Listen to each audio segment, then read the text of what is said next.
students, I have covered your one act, that is Pharmacy Act 1948 through PowerPoint presentations, and in this video lecture I will be covering the Medicinal and Toilet Preparation Act and rules.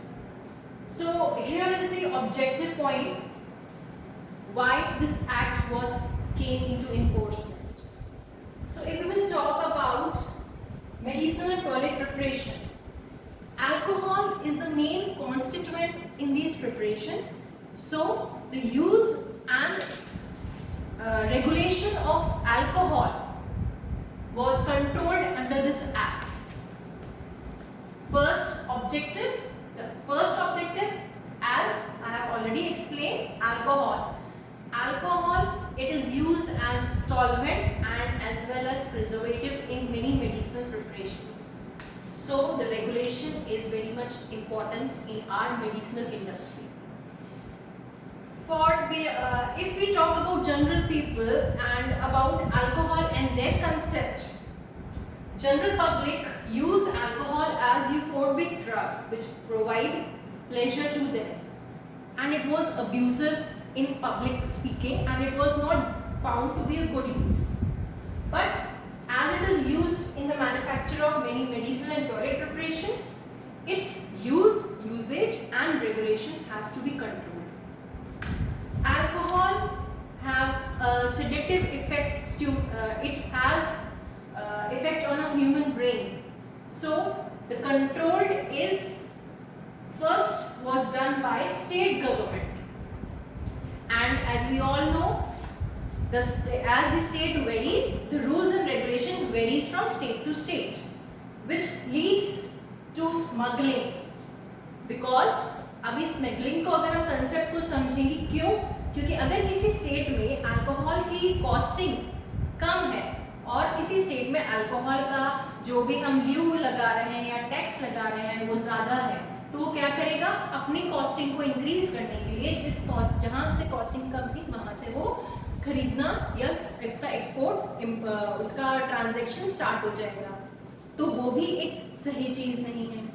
इसलिए ये act बना था जिसने सारे states को एक common guidelines, common rules दिए थे ताकि अल्कोहल का utilisation in medicinal field properly हो सके। तो ये पॉइंट हमने कवर कर लिया है, दैट इज इंटरस्टेट स्मगलिंग, उसके रेट्स या क्रैब ईवल, जो भी चीज़ें उसकी वजह से खराब हो रही थी, ईवल जो भी पॉइंट्स डेवलप हो रहे थे उन चीज़ों को हम कंट्रोल कर सकें।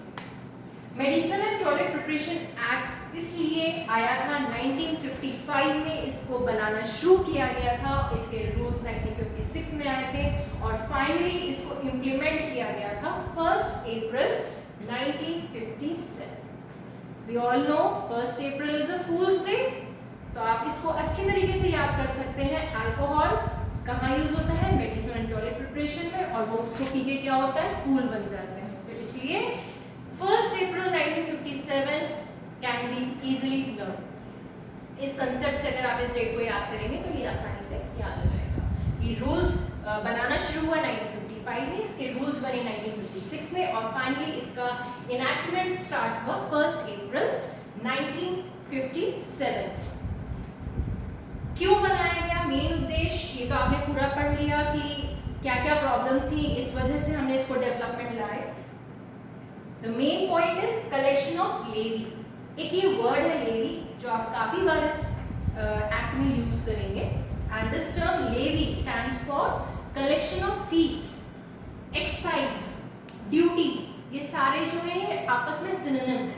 If we say to collect the excise duty on medicinal preparation goods, इसका मतलब भी क्या है कि टू कलेक्ट द फीस या आपका जो भी उसका लेवी है वो कलेक्ट करना। Duties of excise of drugs, और ड्रग्स कौन कौन सी इसमें इंक्लूड होंगी, जो भी जिसमें भी अल्कोहल होगा या नार्कोटिक्स प्रेजेंट। तो अगर किसी भी मेडिसिनल प्रिपरेशन में अल्कोहल है या नार्कोटिक्स है in any amount, it has to be regulated through this act, that is Medicinal and Toilet Preparation Act 1955। अभी 55 पढ़ेंगे, लेकिन अगर इसका इन्फोर्समेंट पूछा जाएगा तो ये 1 अप्रैल 1957। अब इसके बाद अगर आगे बात करी जाए तो there are some important words जैसे कि मैंने आपको लास्ट एक वीडियो लेक्चर में बताया था कि सर्टेन वर्ड्स होते हैं जिनका पॉइंट्स अपने में ही, मतलब जो डेफिनेशन होती है उस एक्ट के टर्म्स में हम पढ़ते हैं।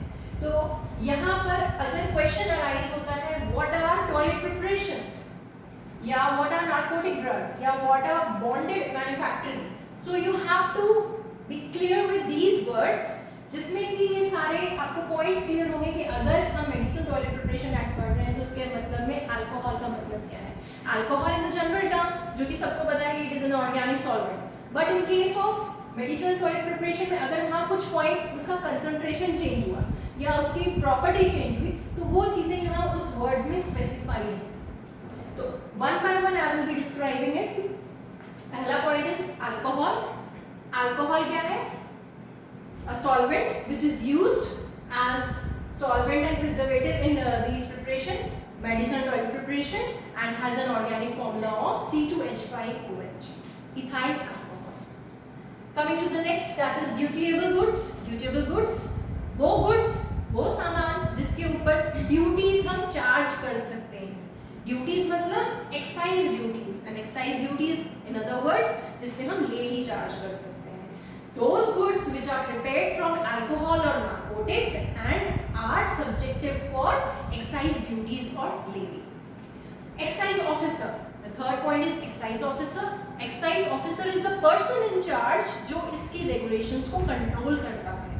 That is कि जो भी चीज़ें हो रही हैं, जो ट्रांजेक्शन्स हो रहे हैं एक स्टेट से दूसरे स्टेट या मैन्युफैक्चर हो गए मेन मार्केट में जाना, तो उसका कॉस्टिंग कितनी है, उसकी लेबलिंग कैसी होनी है, कौन लेबलिंग करेगा, किस प्रोमाइसेस में हो रहा है, जो एक इस सारी चीज़ों को रेगुलेट करता है, that is called excise officer. Medicinal preparations, अभी फिर से मैं एक बार रिपीट कर दूं, अभी तक थोड़ा बहुत कंसेप्ट शायद समझ में आया होगा।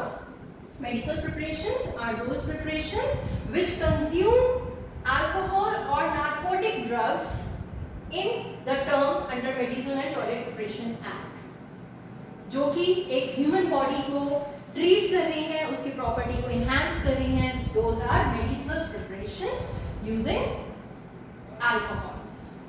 Toilet preparation again, एक छूट गया है, नार्कोटिक ड्रग्स। नार्कोटिक ड्रग्स वो ड्रग्स होते हैं जैसे कि ओपियम हुआ, अफीम हुआ, जो कि एक ह्यूमन डिपेंडेंसी को कॉज कर देते हैं। अगर हम इनका इंटेक करेंगे लार्ज अमाउंट में तो may be it is poisonous, but अगर हम थोड़े अमाउंट में यूज करते हैं तो ये ह्यूमंस को जो उनका फंक्शनिंग होता है वो डिपेंडेबल उनको बना देते हैं। They are not in the proper functions और उनको डिपेंडेंसी फील होती है। टॉयलेट प्रिपरेशंस, जैसे कि फिर से मैं एक्सप्लेन करती हूँ कि those drugs which uses alcohol and narcotics in some amount come under toilet preparations, and these enhances or beautifies, for example hair preparation, skin preparation, cosmetic preparations in which these drugs are used, these components are used, come under toilet preparations. Bonded manufacturing, that means the premises, the area in which it is manufactured, stored, labeled and dispensed, that is bonded manufacturing, and whose excise duty is not paid, जो कि main difference है कि जिसकी excise duty paid नहीं होती है। नीचे same word है नॉन बॉन्डेड मैन्युफैक्चरिंग, मतलब सेम है, बस इसका यहाँ पर डिफरेंस क्या आ जाएगा कि जिसकी ड्यूटीज पेड है, मतलब यहाँ पे जो एक्साइज ड्यूटीज का कलेक्शन होता है वो पेड है। तो ये हम दो टर्म्स आगे भी काफी बार यूज करेंगे, bonded manufacturing and non bonded manufacturing. इसका हम एक्सप्लेन में आपको डिटेल में इसका एक्सप्लेनेशन आएगा कि वहाँ पे सारी चीजें कैसे फॉर्मुलेट होती हैं, बनती हैं और किसके कंट्रोल में रहती हैं। Now coming to the next is denatured alcohol.